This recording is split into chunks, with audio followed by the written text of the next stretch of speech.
N'avez-vous jamais remarqué ces caractères étranges, parfois mis entre parenthèses dans les manuels de japonais, parfois tout simplement omis des tableaux des syllabaires? On ne les trouve guère plus que dans les livres un peu anciens, dans des noms de restaurants, dans des pseudonymes. Mais alors d'où viennent-ils? Quelle fut leur fonction autrefois? Depuis quand a-t-on décidé de ne plus les utiliser? Quand on s'y penche un peu, ces caractères nous font voyager au centre même de l'histoire de la langue japonaise, et je vous propose qu'on découvre ça ensemble. Entre origines lointaines et calligraphie, prononciations anciennes jusqu'à leur presque disparition, explorons ce que ces quatre petits caractères, d'apparence assez simple, nous cachent.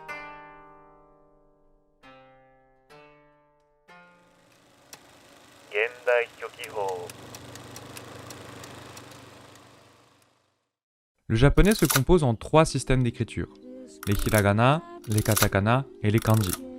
Chacun de ces systèmes occupe différentes fonctions. Je ne vais pas m'étendre sur tous les aspects et particularités de chacun de ces systèmes, je n'en reste qu'au cas général. Les hiragana forment un syllabaire de 46 syllabes. Ils n'ont aucune valeur sémantique et sont utilisés majoritairement pour noter les éléments grammaticaux d'une phrase, comme les particules ou les terminaisons verbales.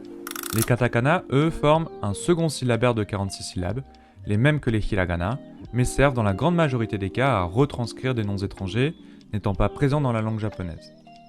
Et enfin, les kanji, qui sont des sinogrammes, des caractères venus de Chine. En japonais, à l'instar du chinois, les kanji peuvent avoir plusieurs lectures. Une ou des lectures dites purement japonaises et une ou des lectures sino-japonaises.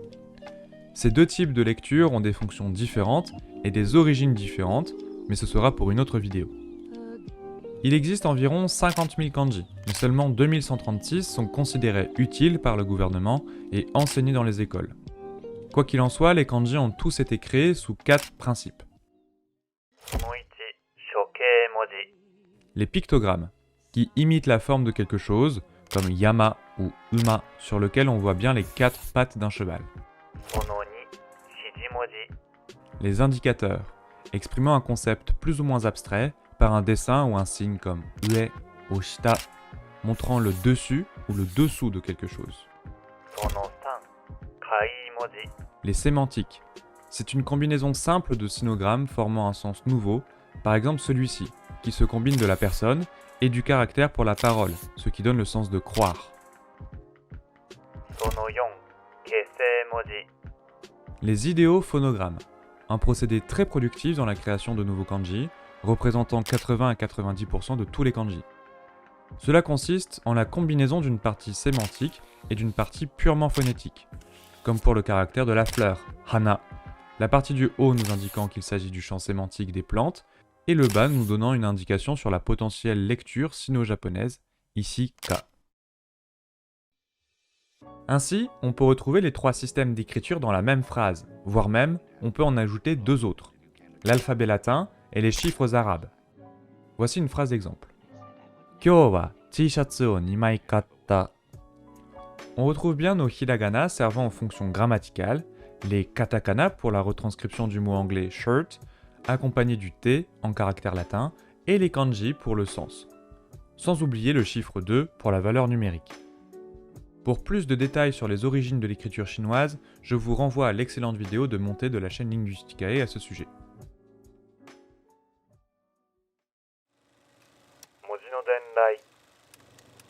Pour mieux comprendre l'histoire de ces quatre petits caractères, il convient de revenir sur l'arrivée de l'écriture au Japon.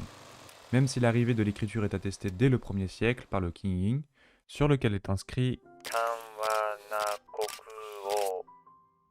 ce n'est qu'à partir du 5e siècle que la diffusion massive des caractères chinois va prendre place, avec la première attestation marquante, l'épée d'Inariyama.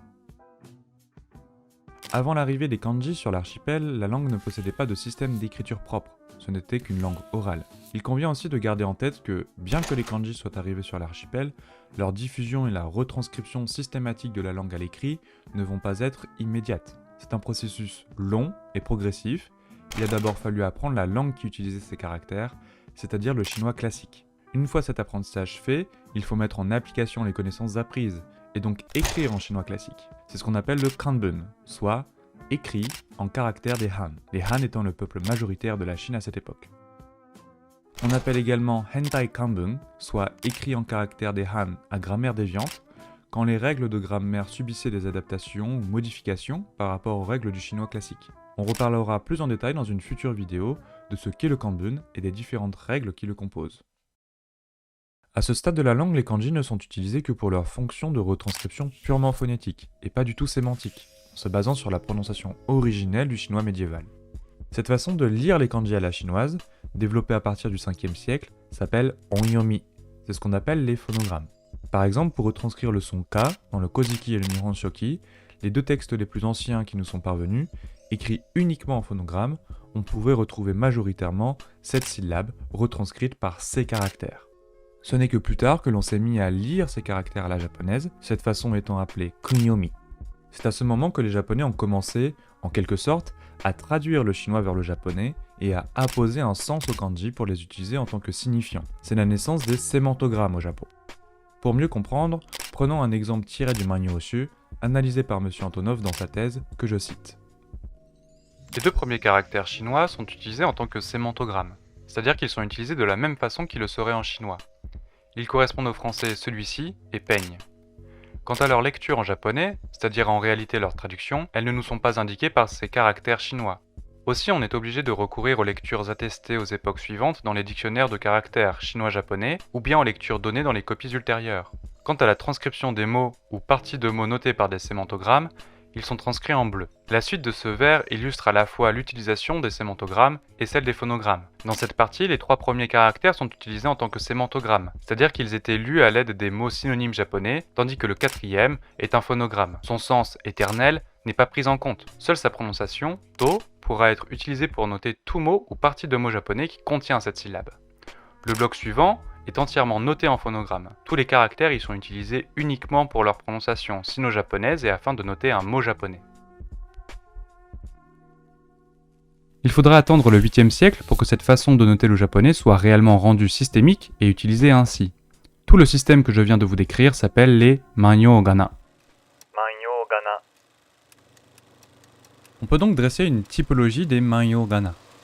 Les Jihongana pour le sino-japonais, donc les phonogrammes, les Jikungana pour le purement japonais, les sémantogrammes, et j'ajoute une nouvelle catégorie que l'on n'avait pas encore vue jusqu'alors, les Gisho ou Zaregaki, soit les transcriptions de fantaisie. Un jeu d'origine chinoise veut que ces caractères se lisent idée, sortir, car si on suit les idées exprimées par chaque caractère, cela nous fait tracer ce kanji.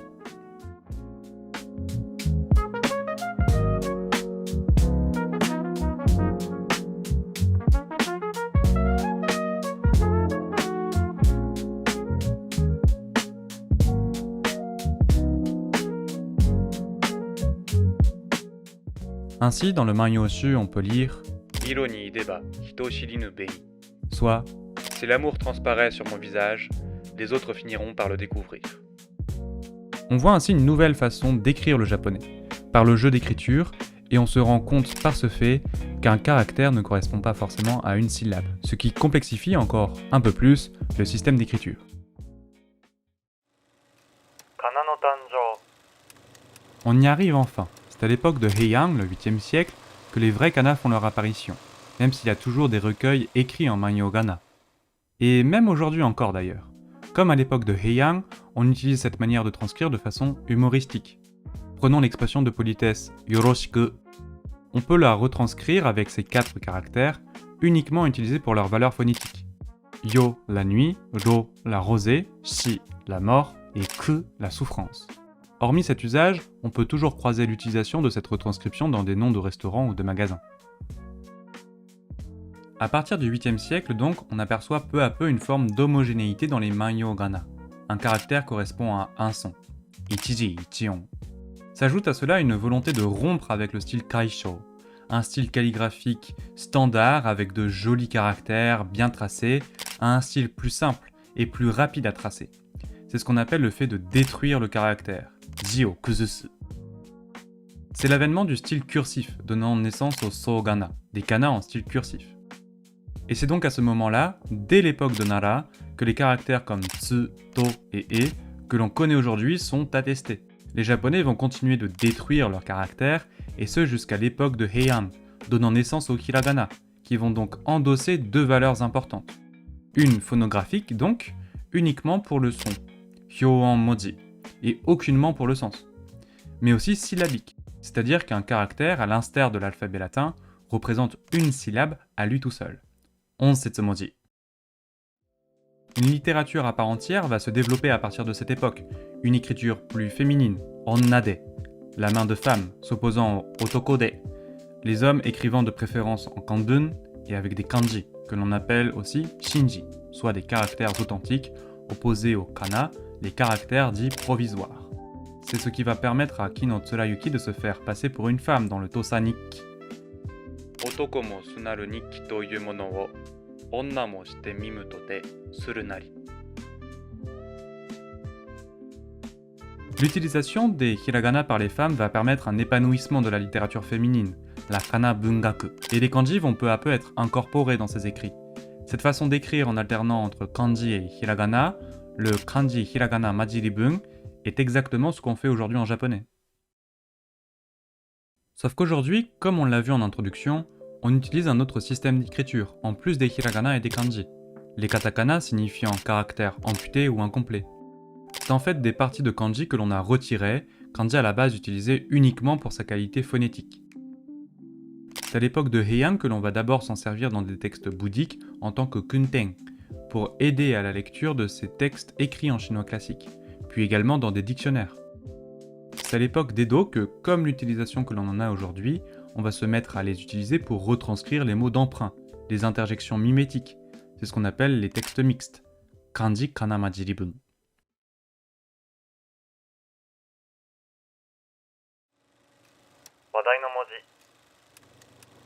On a donc enfin notre système d'écriture rassemblé, mais nos caractères initiaux dans tout ça alors.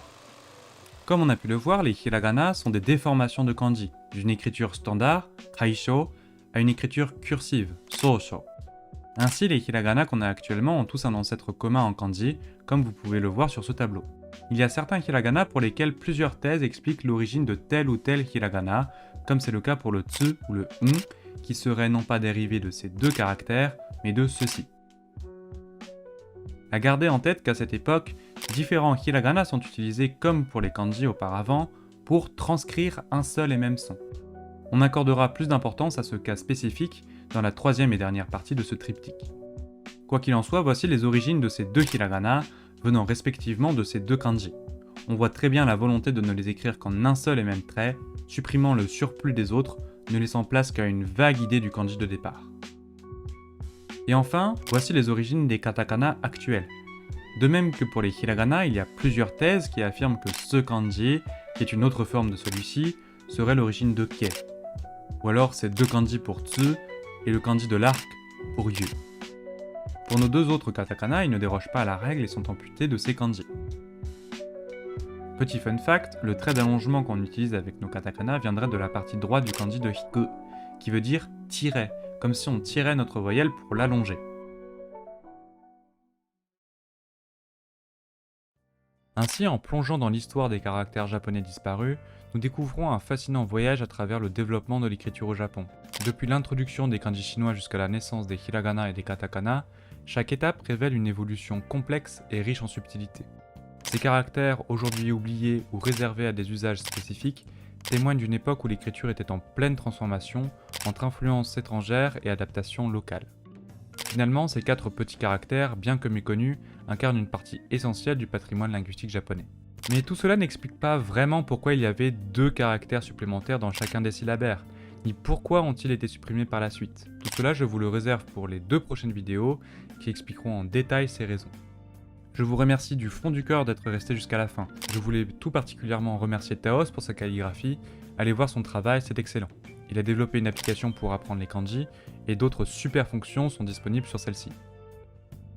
Et je vous recommande la lecture de ce livre dans lequel j'ai pris une bonne partie de mes informations. C'est une traduction du livre de l'excellent linguiste Okimori Takuya, Nihongo Gaisetsu, traduit par Laurence Labrune, Jean Bazinté et Yayoi Nakamura Delois.